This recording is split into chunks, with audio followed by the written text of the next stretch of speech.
Welcome to the Market Pulse podcast. I'm your host, Emmaline Aliff, leader of the Equifax Advisors. As a group, we identify economic considerations and leverage data and analytics to translate into industry insights and recommendations. Our goal is to support our clients during economic uncertainty while uncovering growth opportunities in consumer and commercial markets throughout the customer lifecycle. Before we jump into our conversation today, let's do a quick economic overview with our friends at Moody's Analytics. Thank you, Moody's. And with us, we have Justin Begley. The US government shutdown has entered its sixth day, and there seems to be no light at the end of the tunnel at this point.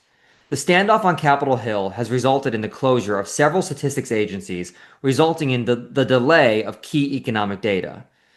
The closely watched September jobs report was due on Friday, but data has yet to be released because many workers at the Bureau of Labor Statistics were furloughed. This comes at an unfortunate time as the Federal Reserve is in the middle of a monetary policy transition and is relying on timely data to inform its next policy decision. Risk of a monetary policy misstep were already running pretty high prior to the shutdown as the Fed juggles threats to its dual mandate from higher tariffs, and flying blind only heightens that risk. There are a few private sector alternatives that help inform the state of the labor market, but these are really best looked at as a supplement to rather than a replacement of the official jobs report. Private estimates of payrolls for September suggest that hiring was tepid, like we expected it to be, as employers remain firmly planted in their no hire, no fire mindset.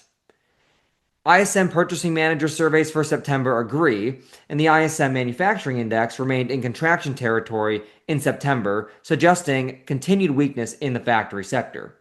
The Employment Index improved slightly, but contracted for the eighth consecutive month. In the services sector, the ISM survey implies that the industry neither grew nor contracted in September. And the Services Employment Index has contracted for 4 straight months, adding further evidence to the rapid cooldown in the labor market. Many among the unemployed and underemployed are seeing job postings being pulled down and are waiting weeks or even months to hear back from potential employers. As a result, consumers' perceptions of the labor market are deteriorating. The Conference Board's labor market differential, which is the difference between the share of consumers reporting that jobs are plentiful versus hard to get, fell in September to its lowest since February 2021, when the economy was in its early stages of recovery from the pandemic recession. Confidence, therefore, is relatively weak and is at its lowest since April. Thank you, Justin. So today, what we wanted to, talk about with everyone is, the idea of how much information is out there. And whenever we go into our conversations with, our customers, we oftentimes are asked, like, what are the most important things to look at? What's relevant? And these things can change over time. And so what I wanted to do was to, bring in the advisors to have that conversation with everyone. So today I have joining me Jesse Hardin, Tom O'Neill, and Maria Urtubey. One of our team members had a personal emergency, is unable to join us, but Dave is with us in our thoughts. So, welcome, team, to the latest installation of Market Pulse podcast. Hi, Emily. Hey, Emily. Good to Hi. see you again. Good I to think see I you. did this one solo last time, so it's good to have you guys on again. We're there for you, Ag- Jesse. Agreed, and that was that one was quite enjoyable. I think it was very timely with respect to the discussion you had with Stephanie around things that are happening from a government relations standpoint. So appreciate that. So maybe we'll just kick it right off into what are the things that you look at? Let's start with you, Jesse. If you're thinking about recommending at an economic level any metrics to be able to track, monitor, maybe mention some of the ones that you think are most interesting and relevant and why. Sure. I love economic metrics. I think that probably sounds weird to say. It sounds weird to hear, but I think it seems like economic metrics really have a place now in judging where the overall economy is. I tend to find that some of the metrics that we see a lot of higher level metrics. The How many jobs grew, where are prices going? We see a lot of those high level metrics, and I think where I like to go is maybe taking a step down. So I want to see some of that data that underlies that overall headline number. A couple of the data points that I'm looking at. I'm looking right now when we think of the labor market. I'm thinking of jobs grown. Uh, Certainly looking month to month at the number of jobs grown, but we're looking at revisions. So the number of jobs that get revised either upwards or downwards. That can be a good indication of what's the overall health in the job market.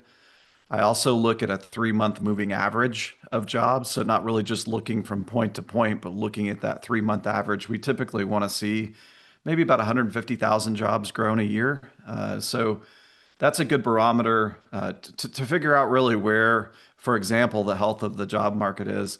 A lot of focus on prices as well, looking at CPI, the Consumer Price Index. The overall price index kind of gives you a good indication of where prices are. However, I'm also looking again that next level of layer deep. I'm looking at things like consumer core prices, so core goods prices. Where is that number going? That's a good indication of where consumers, when they go to the grocery store and they have to make, their grocery store, dollar last. That's really showing like where is the pain? Where's that pain growing? And so I think getting that layer deeper, looking at some of those metrics, especially as it relates to the labor market, there's been a lot of discussion about that now. So going that layer deeper, really to see where where that measure or where those measures tell us the market's going. That's great. So it sounds like you're hitting on a number of the key components around spend, labor markets, additional things. Could be imports, exports. What's been occurring in the overall market. I guess if we're kind of pivoting, Tom and Maria, what would you potentially add to some of the things that Jesse was describing? I'm going to step in. And Jesse, you mentioned you love economic metrics. I love math and statistics likewise.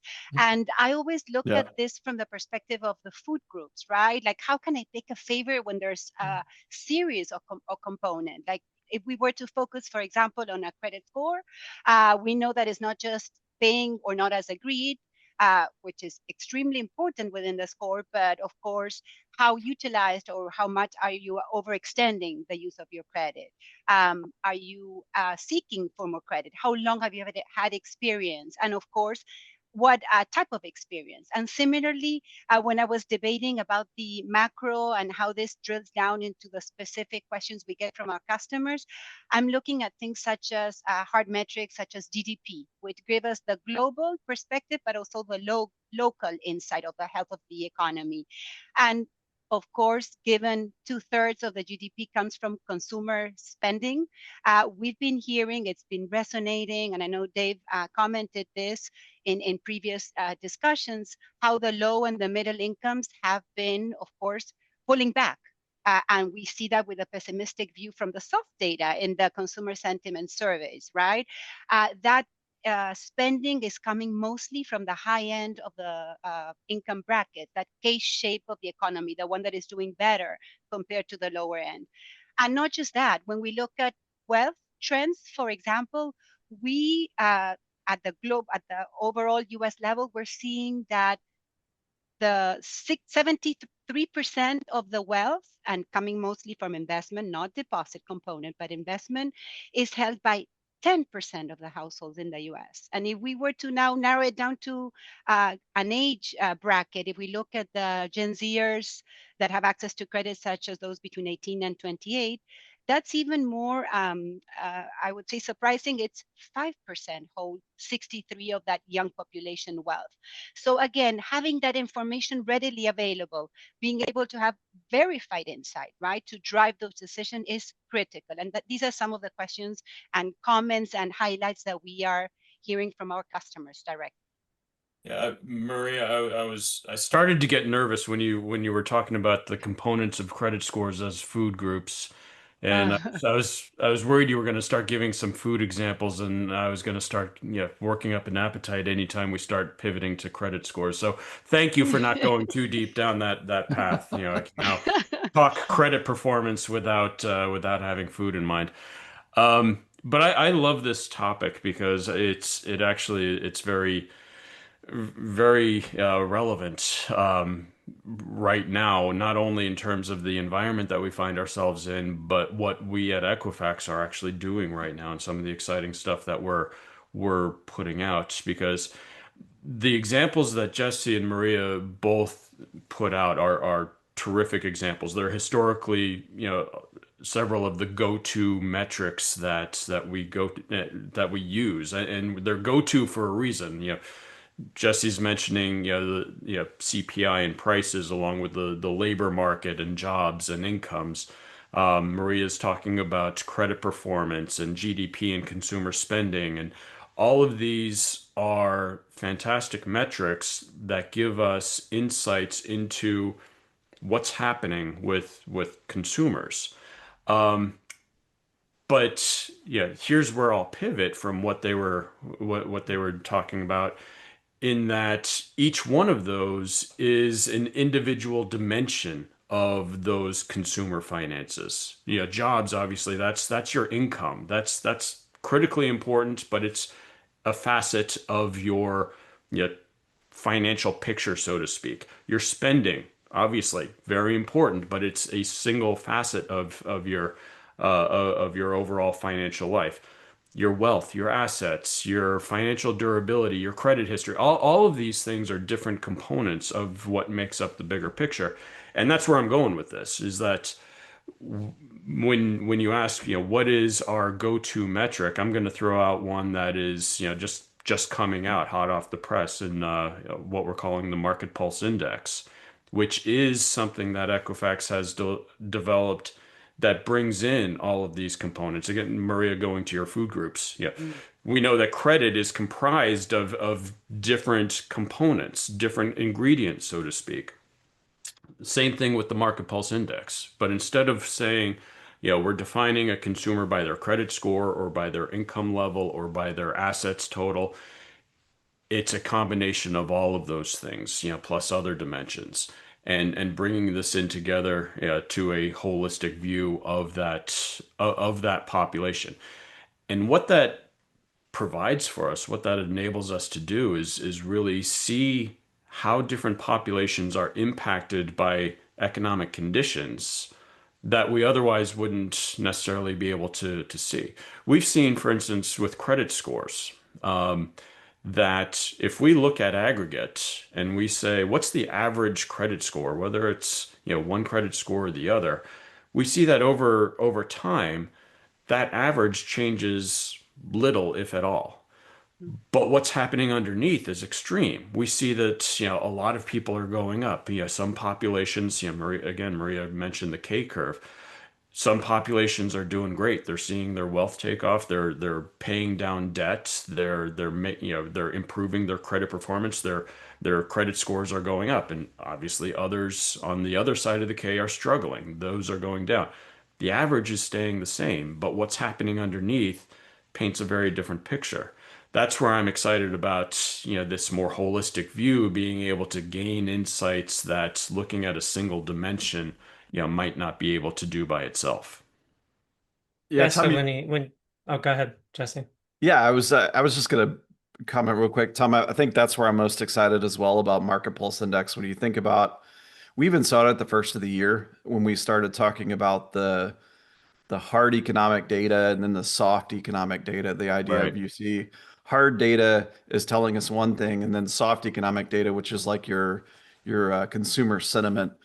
It's almost like consumers were saying one thing, and then the data, the hard data, like the CPIs and the spend and the GDP, that's all saying another.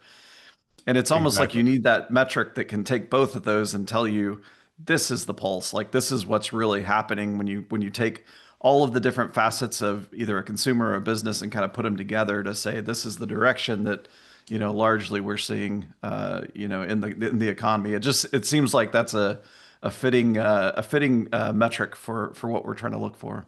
Exactly. Yeah.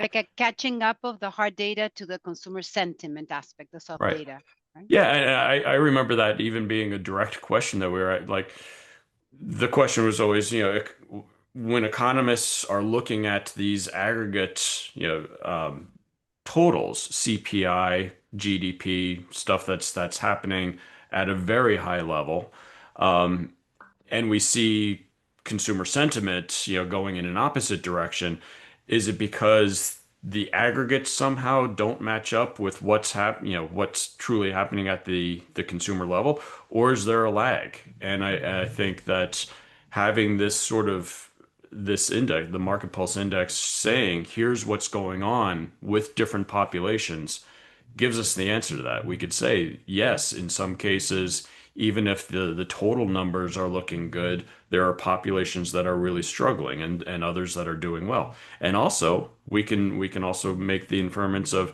even some of the populations that are doing well at a particular point in time, they see where things are going.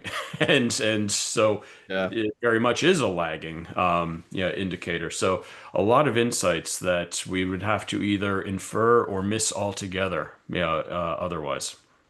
So, with all the things that we've talked about with the different metrics that we've been incorporating, does the Market Pulse Index include some of that, or what are some of the key things for why it is potentially relevant specifically right now?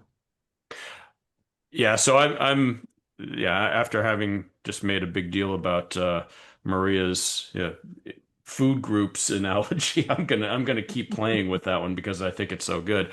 Um, there are components that we can sort of visualize, making up the market pulse index. Things like credit, things like, affluence, things like income, things like debt levels and capacity. And those are truly inputs, into the market pulse index.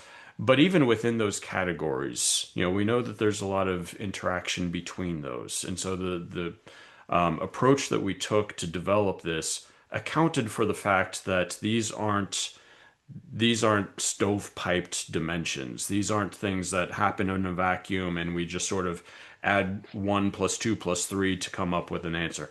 We know that as one changes, it has an impact on the others and so forth. And so we took an approach that captures that interaction. And then on top of that, we also knew that there's a real life context to what we're trying to measure. I'll take one of those components, uh, assets, for example. Uh, we could look at two different populations that have, on average, $50,000 in assets.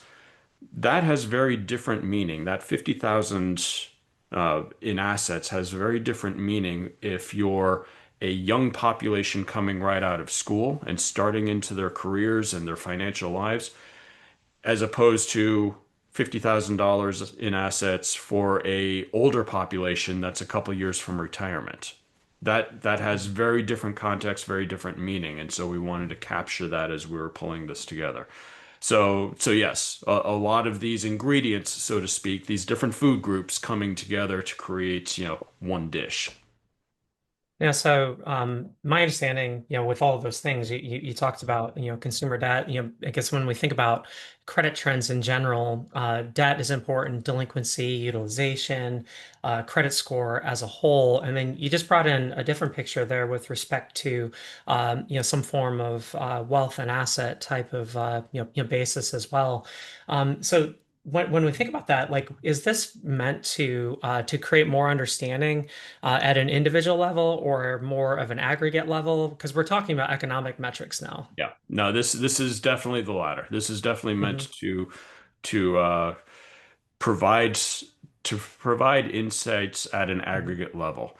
Um, this really, it's developed to be used at an aggregate level, and even Hmm. just from a practical standpoint, it's meant to be applied that way because um, that's where you start to get the real meaning.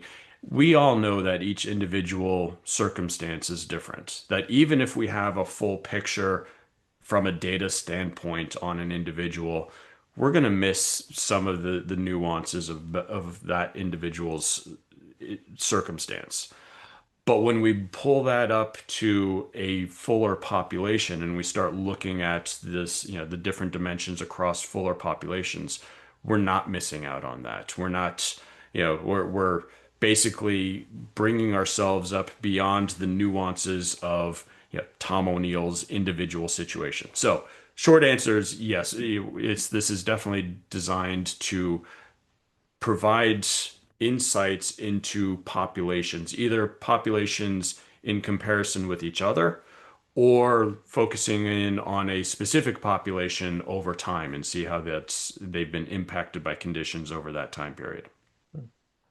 That was a It's short very answer. interesting. Yeah, That was my short answer. Imagine if I had given you the long answer. Yeah, what I particularly like about some of the things you've been describing and the rest of the team has been adding on here, is that it's bringing in a lot of the key components that are necessary to understand for the market. And in particular, we think about things like credit score migration, movements that have occurred. There's been a lot of major pivots and shifts over the last few years. Like we know over the since 2020, the subprime population as a proportion has shrunk, for example, but the delinquencies have been on the rise. And so, what I find interesting, just based on some of the things that we've been talking about, is the ability to capture within and between those various metrics. Whether, are we seeing any almost competing effects, like where someone's credit score could be going up, like is that going up but at a detriment to some of the other components that they have, like what wealth and asset picture, for example. So thinking about like the way we've described this and how we're looking to explore this, what are some things that'll help us understand? Maybe Jesse, you can tie into some of that as well. That like what are areas that we think we could understand by leveraging something that's a little more capturing the different varying behaviors of financial profiles. Yeah, I mean, one comes to mind right now, and just the situation we find ourselves in with the government shutdown. A lot of data that the government uses, specifically the Federal Reserve uses to make decisions, that data is kind of put on hold. And so it's interesting to see a holistic, data source that can provide some semblance of idea about where the economy is. Frankly, in a situation where we're not going to get updated data, or we may not get updated data, just depending upon the direction that the government goes. And so I think having a data source, again, like a holistic data source, looking at a multifaceted approach to an aggregated consumer, I think it really provides that picture that we may not see or we may not get completely in a situation like we find ourselves in. We very often will talk about inflation and interest rates amongst our team, and I think because we know that interest rates is one of the biggest things that impact whether or not originations will occur, or various capacities like savings and things like that. Even with respect to yield curves, like interest rates are such a driving force of that, and oftentimes interest rates are meant to understand behavior around inflation. And one of the things that I found particularly interesting is how the shape of our function with respect to the things we track on our market pulse index has been related to inflation in general. Maybe you guys can talk about I guess that aspect. And Tom, I know you had familiarity, but if anyone else would like to chime in there, I think it's a very interesting behavioral representation that economic metrics are being captured at a more of an individual level that we can boil up to then. Yeah. I would say, or I would, as I was listening to the details Tom provided on Market Pulse Index, is the component, or the in a way, the visibility into the affordability of our lenders, our customers, right? And that discrepancy that we observe between the top part of the K and the bottom part of the K-shaped economy. We've been, when we look, for example, at housing, we've been seeing that disparity, or that growth in the median housing price versus the median income how it's spreading even further, since 1985, specifically the last 40 years, and how this can provide shed some light into where it's occurring. For example, if we're looking at specific segments where that ratio is more noticeable than the, 5.6 times that we're currently observers versus the over three times ratio. And going back to what Tom also highlighted, the wealth disparity. Having this other component or visibility into the consumer will shed some light into our customers' plans for growth, and also for making products that are affordable to others as well. Yeah, Emily, I think, when you ask the question specifically too about inflation, knowing how much inflation had an impact on consumers and businesses alike, but especially thinking of the K and the K shape. One of the things I'm really excited about with Market Pulse Index as well is being able to look at Market Pulse Index in different cuts. So geography, like what does the Market Pulse Index look like maybe by a state level? We've seen differences. Some recessionary trends are shaping up differently by state. So that could be an interesting aspect, even looking from an incomes perspective. Like what do different incomes exhibit when you see something like Market Pulse Index? And then, as well, just credit tiers, looking at different credit tiers. So I'm really excited about that aspect as well, being able to see not just overall aggregate amounts, but then those aggregate amounts by different cuts of the population. Yeah, and I like the fact that you used CPI, inflation as an example to draw that up, because it's such an obvious one to say, oh, we've been in, this past 4 years of an inflationary environment, and inflation is, an eroding factor on consumer finances. So it's been a really bad period that we've been in for the last 4 years, right? And we could look at metrics and say, yeah, it's obviously had a negative impact on a lot of different areas of financial behavior.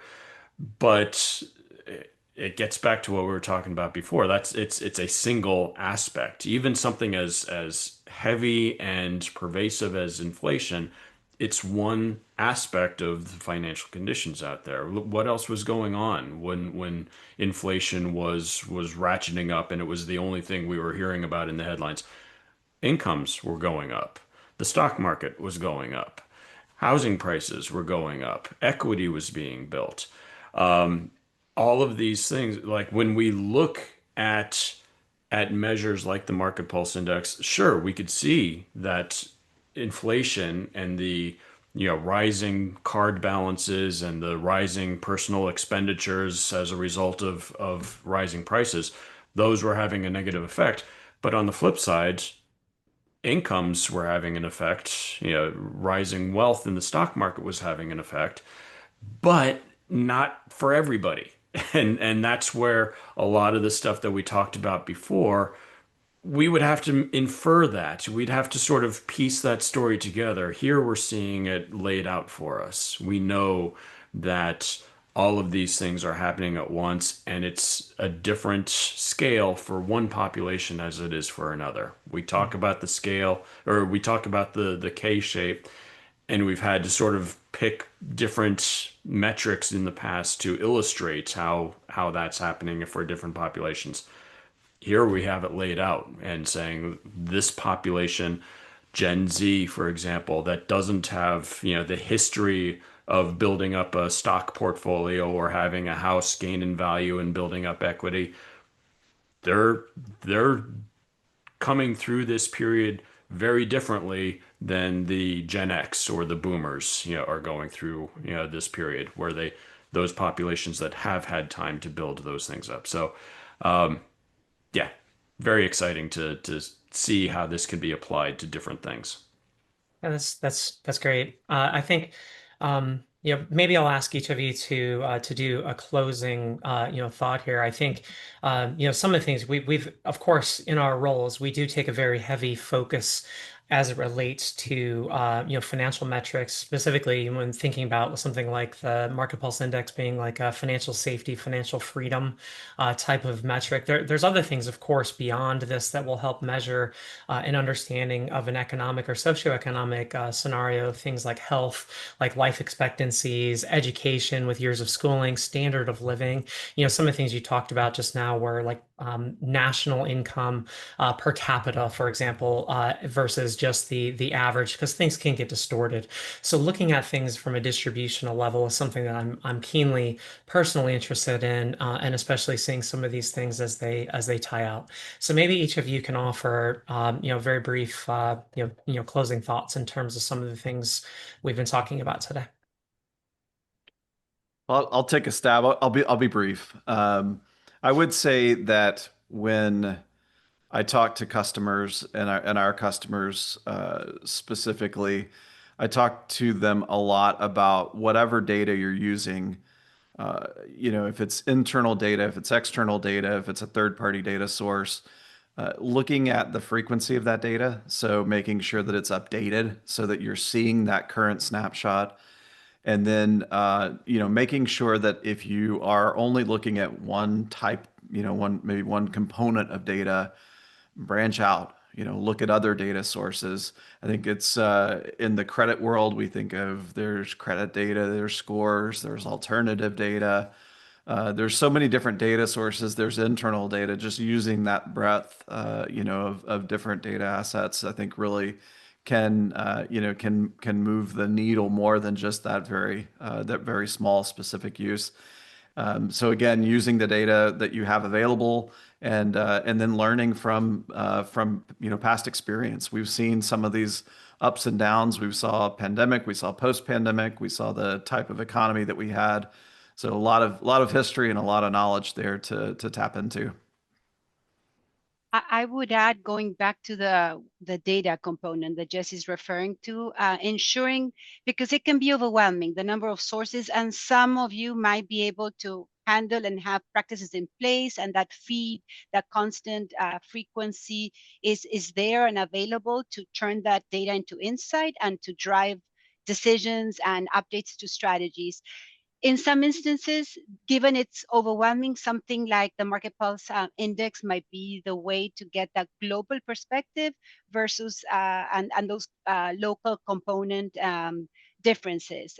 Tom referred to the student loan population, right? Differences such as something as evident as my off population or off me student loan population that is present, and how does it differ compared to those that do not? To those that are delinquent, given I have this new visibility into their profile. Again, maybe simplifying that feed, but having access with verified, accurate information that can provide you that insight, reliable insight. And I think, for me, after spending this entire podcast, talking about the Market Pulse Index and the holistic site, I'm gonna reverse and then say, okay, but once you have that strategy that Maria just laid out, that's that understanding of how conditions are impacting different populations and how I, as a lender, take advantage of that. That's where it then drills back to those individual, behavioral components. Like, all right, I understand what's happening to the Gen Z student loan holders, for example. How do I craft my strategies, my actions to take advantage of that understanding? How do I craft my messaging to that population? How do I develop my risk strategies, given that, what I understand about that population? And that's where those individual components really shine and come through. That's where I can use the credit scores and the other types of, wealth and asset type information to develop those onboarding and growth strategies in relation to my risk strategies. So it's a very nice, mesh and an interplay between, the very, holistic view and the individual components that at the end of the day is what's going to make a difference in the business. So great. Thank you all for being here today. Much thanks to Tom, Maria, and Jesse. And our thoughts go out to Dave again, and he'll be joining us again next month. So with that, I will, of course, we'll be back for additional updates and sharing more information on this. And tune in to our Market Pulse later this month to hear more about the Market Pulse Index, as well as various things that we're anticipating from a upcoming holiday perspective. So as a reminder, your feedback is important to us and critical to conversations like the one we had today. If you have questions or suggestions for future podcasts, please reach out to us at riskadvisors@equifax.com.